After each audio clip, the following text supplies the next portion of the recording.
Hey guys, how you doing? Eric at Diversified Outdoors here. I wanted to make a real quick video going over something that's piggybacking off of my recent EDC dump video, and then it tends to spark a lot of questions and interest. And it's right in here in my little pocket carry pouch. Remember, this has the flashlight, the Victorinox. In the back, in that zippered pouch, there is a pen and a lighter. But when it comes to this setup, a lot of the questions end up being around this knife right here. The question is, why this knife? Why these features? Okay, and again, like we talked about and like we will talk about in the future, very individual. It depends on what you do, where you live, the situations you anticipate being in or already end up in on a daily basis, or in an emergency situation, things like that. So how EDC items to me are always very personal anyway. When it comes to which Victorinox or multi-function knife you're going to carry, that's also very individual assessment that you're going to have to make. I did also want to go over a little bit of the mystique around these knives and some of the history, confusion, questions.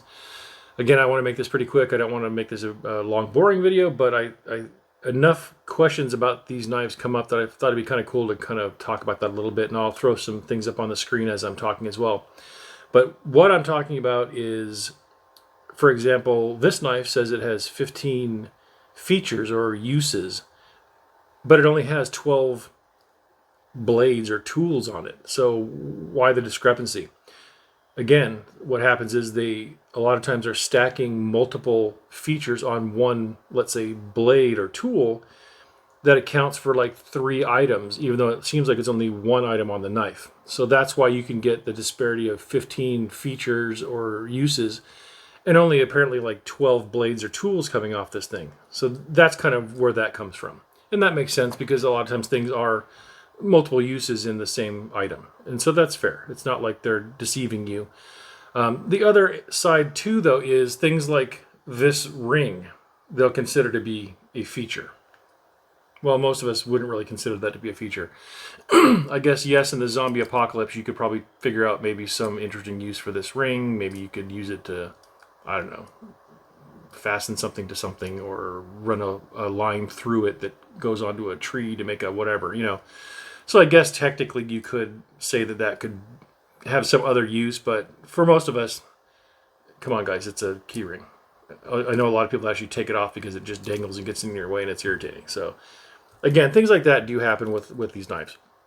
And another thing that happens with this knife is what's the real Swiss Army knife? Is it Wenger? Is it Victorinox? Is it neither? Is it both? What is it? So there's a little bit of history there. So that's the first thing I want to do is get into a tiny bit of the history of this. And I'm going to throw something on the screen right now. And I'm going to read this a little bit with you, but I have a little shorter version. So when it comes to this company, it was started in a way in 1884 by Carl Elsener. He opened a cutlery workshop. In 1891, he supplied soldiers a knife to the Swiss Army for the first time. He went on to develop the Swiss officers and sports knife, now the iconic Swiss Army knife. In 1897, creating the foundation for a flourishing company that would be able to hold its own on the world stage. So that's kind of, and again, what I've put on the screen, you can read that if you pause it and read it if you want.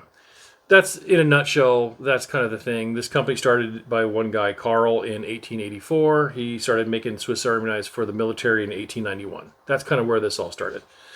Now, the next topic I would say is Victorinox versus Wenger. Okay, I'm going to read, again, I like data and I like to be accurate for you guys, so I always print out my notes so I can make sure to give this to you correctly.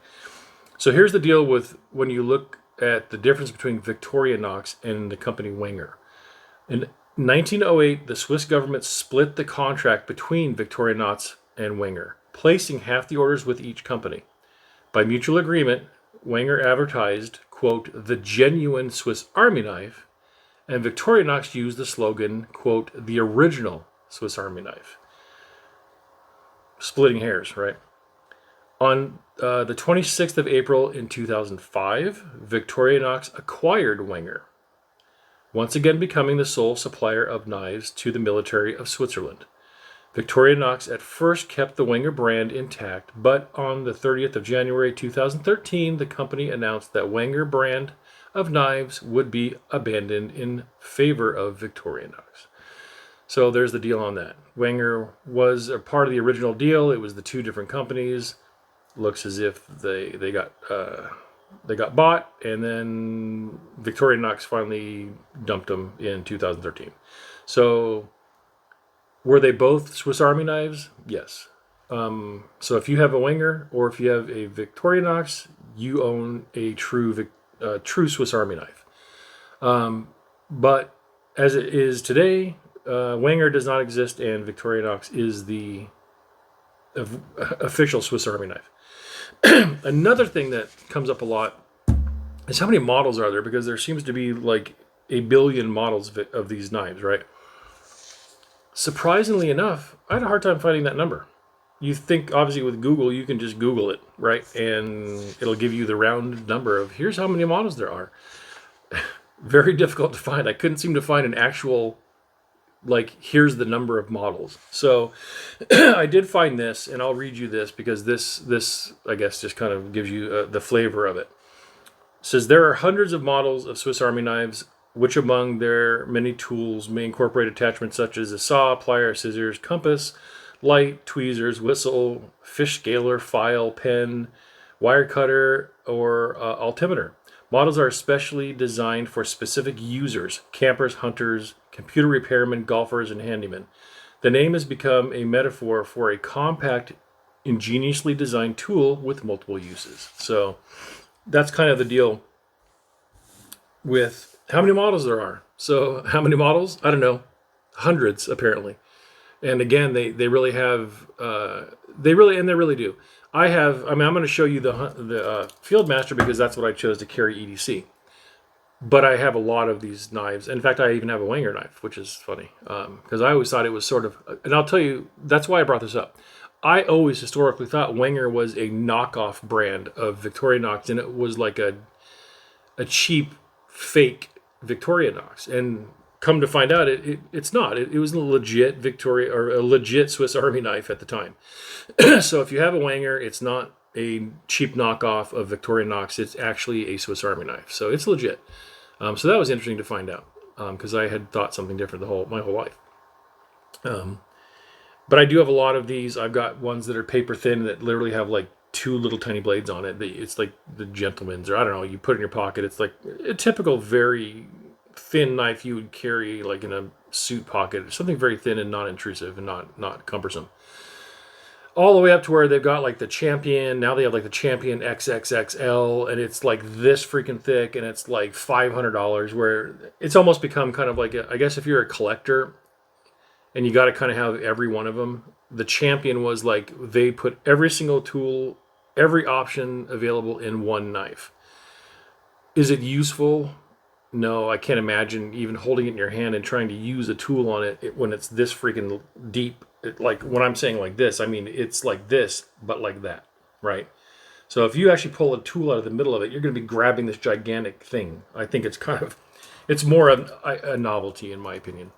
But again, if you're a collector and you got to have it, it's pretty cool. They've thrown everything but the kitchen sink into their big Champion triple XL or whatever model that is. I didn't really get into it because I don't. As far as our topic of EDC, it's not very useful. So another thing I tried to do is I tried to find a really good exploded view of these knives so that I could go over that with you and you could see what every tool is supposed to be and where it's located on the knife.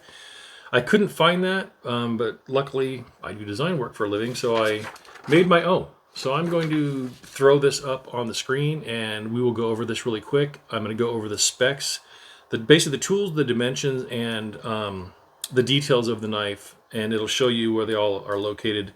And then we'll look at this, and then what we'll really do is just talk about why I carry this one and what I think about these different features. So let's go over that now, and I'll throw that up on the screen, and I will read it. So like I said, it says it has 15 tools. I've also seen it said as 15 uses. But if you'll notice, if I remember right, this really has like 12 blades or tools coming off the knife, but some are multiple. So this has the key ring, which we've already discussed, which is that a tool? Not sure. I guess you could consider it a tool if you're, looking at the hardcore, I'm going to use every single thing I own and make it work for something, then yes, I guess it could be a tool. There is the Phillips head screwdriver. There is the multi-purpose hook, can opener, the 3mm screwdriver, bottle opener, 6mm screwdriver, a wire stripper, scissors, toothpick.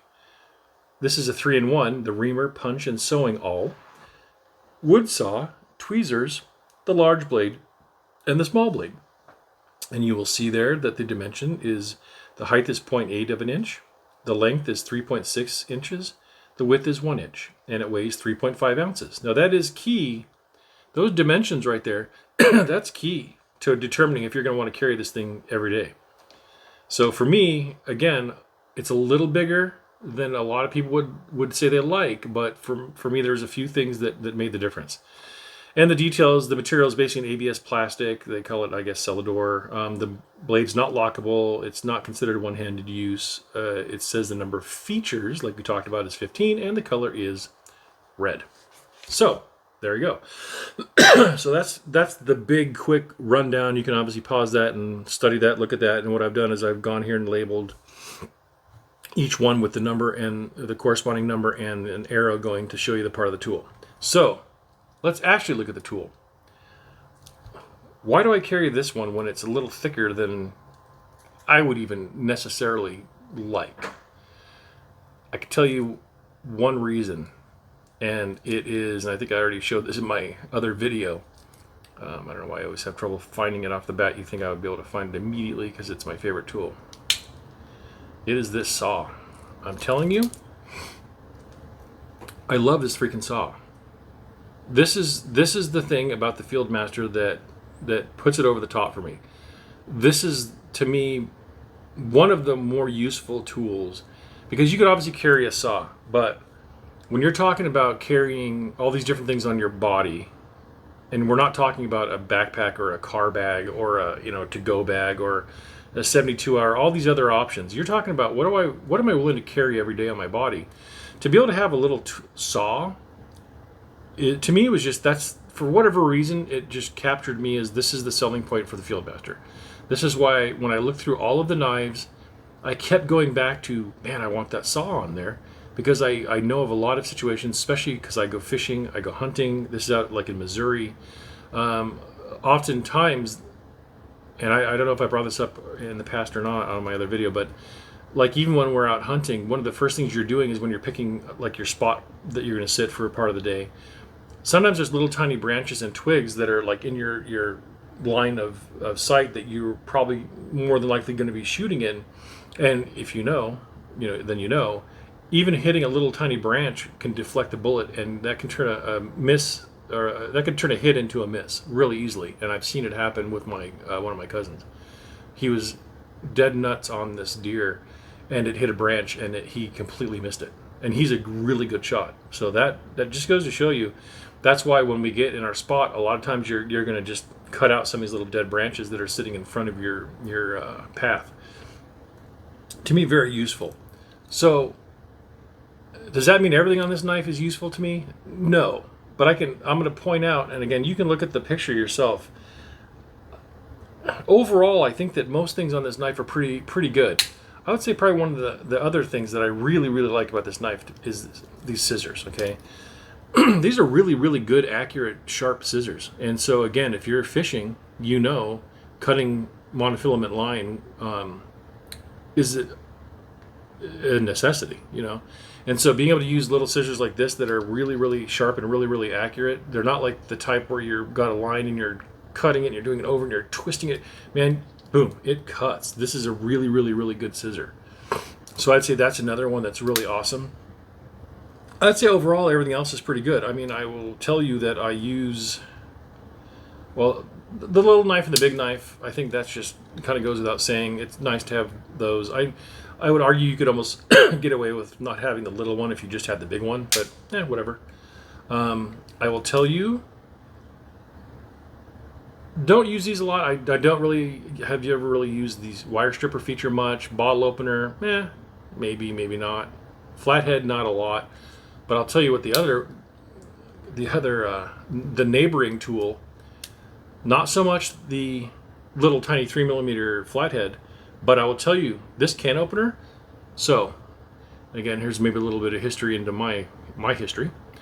I used to go off-roading to Glamis all the time. In fact, it'd be funny if anyone remembers this, but I had the first website on the internet for Glamis. It was called MrGlamis.com. I'm Mr. Glamis. So I haven't had it for a long time. I've actually stopped going to Glamis. I went to Glamis for probably 25 years. I've been going since I was like 13 years old. And sandrails, off-roading with, dirt bikes, three-wheelers, four-wheelers, everything, right? So when I used to go, when I was like 19, we would literally just throw our quad in the back of our truck and a cooler and a bunch of beer, and you would literally buy a bunch of cans of Campbell's soup. And we would bring a little propane Coleman stove, right? We would use this to open the cans, and then we would just set them on the grate of the propane stove, and then we would just eat right out of the can. I mean, we were just total, primitive. We ate just because we had to eat, So this arguably, I probably used this can opener more than I've used anything else on this entire knife. So that really does come into play, I'll tell you that. And I'll argue that over the flathead, a lot of times I've used this Phillips head screwdriver. That's a very useful tool. I'm really glad that's on there as well. I will argue the lamest thing on here, besides counting the eyelet as a tool, is always going to be, and I think most people would agree, if you can even get this thing out, because it's right behind that, is this thing that they call the multi-purpose hook. Okay, I've never used it. I'm not sure I could even come up with a great reason to use it, to be honest with you. I guess if you're just going to maybe hang it in your tent or hang it from a tree or hang it from something just temporarily, I don't know. I mean, I guess technically you could use it as a hook for something, but I mean, I can't even think of a fishing or hunting application, maybe to hook on your stringer and you can carry it with the handle. I don't know. I'm reaching. I'm trying to give this thing a use, but for me, I would say this could disappear. I wouldn't care.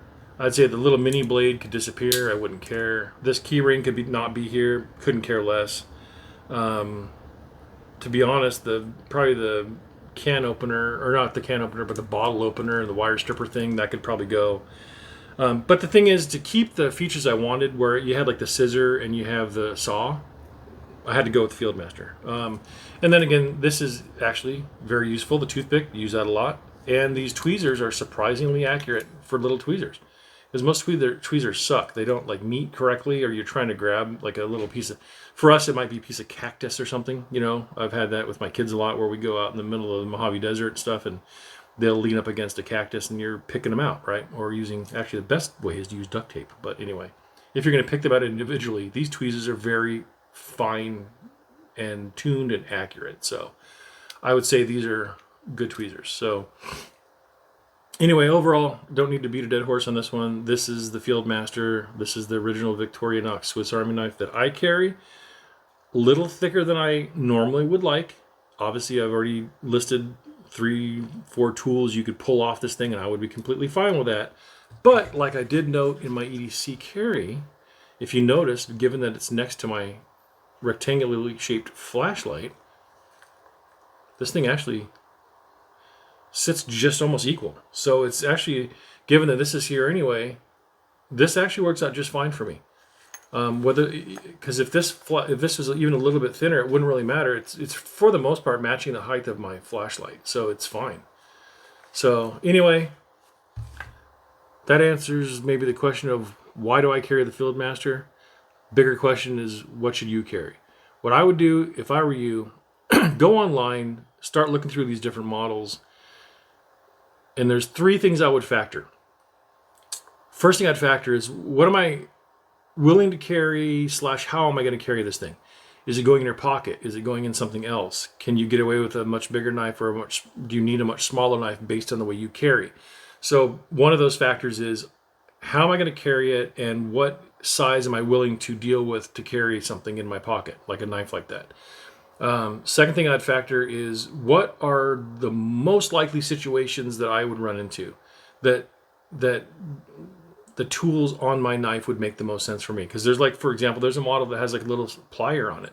Some people love to carry little pliers with them. I don't. I've never really needed them. I would argue if I'm in a situation where I need a plier, I'm probably already near my truck, my trailer, another bag, a tool bag. I probably already have those accessible anyway. So I don't think on my person for a daily carry I've ever run into a situation where I need a pair of pliers. But you might, maybe given your line of work, maybe you're an electrician, maybe something, like that makes more sense. So I would factor in, what are the potential uses I'm going to have, and does the knife I'm picking have, enough items on it to fulfill those needs? And the other might be, the cost. Okay, this knife right now on Victorinox's website or on Amazon, they're about the same. This is about $50.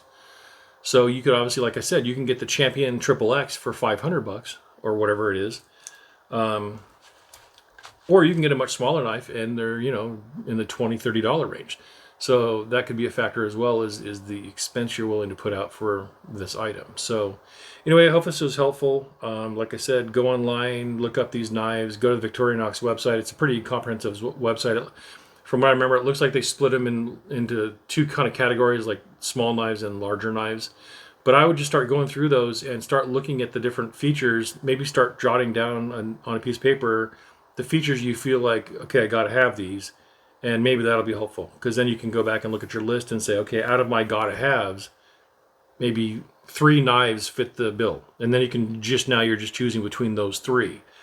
For me, if I remember right, that saw is pretty limited to like the Fieldmaster. I don't remember another, it might be on the Fisherman too, but again, it was pretty limited. So when I wanted that saw, and that was on my list, that dictated the availability of knife options I had to choose from.